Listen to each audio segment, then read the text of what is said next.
कुर्सी की हलक में जो लोकतंत्र भूल गया, जनता का सेवक था पर खुद को खुदा मान गया।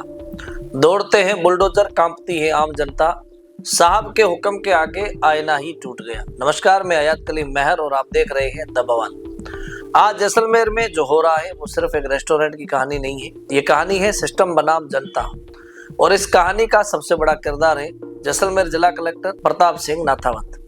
कुछ महीने पहले जब ओरन गोचर भूमि को बचाने के लिए लोग आगे आए, ज्ञापन सौंपे गए तो उम्मीद थी कि प्रशासन साथ देगा, लेकिन हुआ उल्टा। आरोप है कि कलेक्टर ने सुनने के बजाय आवाज उठाने वालों को ही दबाने की कोशिश की। धरने शुरू हुए, नाराजगी बढ़ी और फिर एंट्री होती है उपेंद्र सिंह राठौड़, जिन्होंने एक पत्रकार होने के नाते इन आवाजों को कैमरा के जरिए बाहर तक पहुंचाया। लेकिन यहीं से कहानी बदलती है।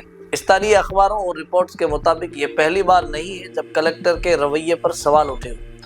कई क्षेत्रीय अखबारों में पहले भी खबरें छपी कि प्रशासनिक बैठकों में उनका व्यवहार टकरावपूर्ण रहा। 17 फरवरी 2026 राजस्थान पत्रिका की रिपोर्ट के अनुसार जैसलमेर में ओरन को लेकर बड़ा विरोध प्रदर्शन हुआ। 12 जनवरी 2026 स्थानीय अखबारों में खबर छपती है, जन सुनवाई में कलेक्टर का सख्त रवैया, कई फरियादी बिना समाधान लौटे। पहली बार सार्वजनिक रूप से प्रशासनिक व्यवहार पर सवाल, जनप्रतिनिधियों के साथ समन्वय की कमी की बात भी सामने आई। 25 जनवरी 2026 एक और रिपोर्ट, जनप्रतिनिधियों और प्रशासन में समन्वय की कमी। 5 फरवरी 2026 ओरन गोचर भूमि को लेकर बड़ा तनाव, लोगों ने ज्ञापन दिया लेकिन समाधान के बजाय नाराजगी बढ़ी।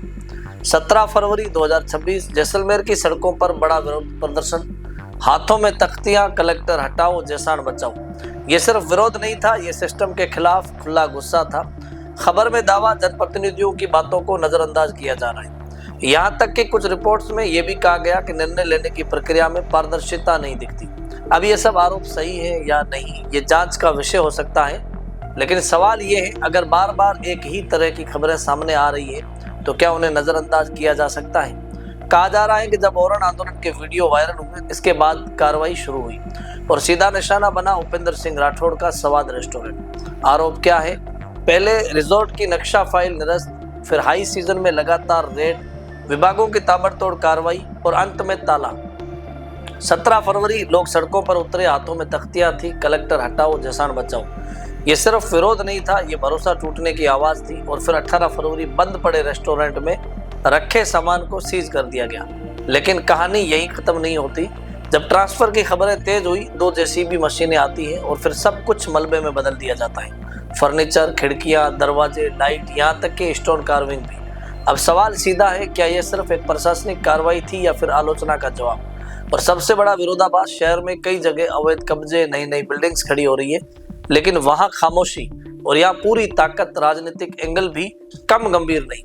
राजस्थान में सरकारें भजनलाल शर्मा के नेतृत्व वाली भाजपा सरकार, जैसलमेर के विधायक छोटू सिंह भाटी। लेकिन आरोप ये कि कलेक्टर न सिर्फ जनता बल्कि जनप्रतिनिधियों की भी नहीं सुन रहे।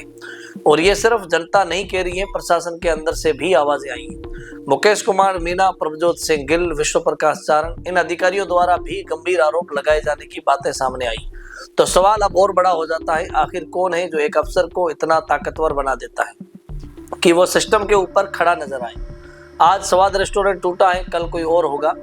अगर सवाल पूछने की सजा बुलडोजर बन जाए तो समझ लीजिए लोकतंत्र खतरे में। क्योंकि जब अखबारों की सुर्खियां बार बार एक ही कहानी कहने लगे, जब जनता सड़क पर आ जाए, जब अधिकारी भी सवाल उठाने लगे और फिर भी सिस्टम चुप रहे, तो ये सिर्फ लापरवाही नहीं होती, ये संकेत होता है एक खतरनाक ट्रेंड का। और अगर आज भी सवाल नहीं पूछे गए तो कल जवाब देने वाला कोई नहीं बचेगा।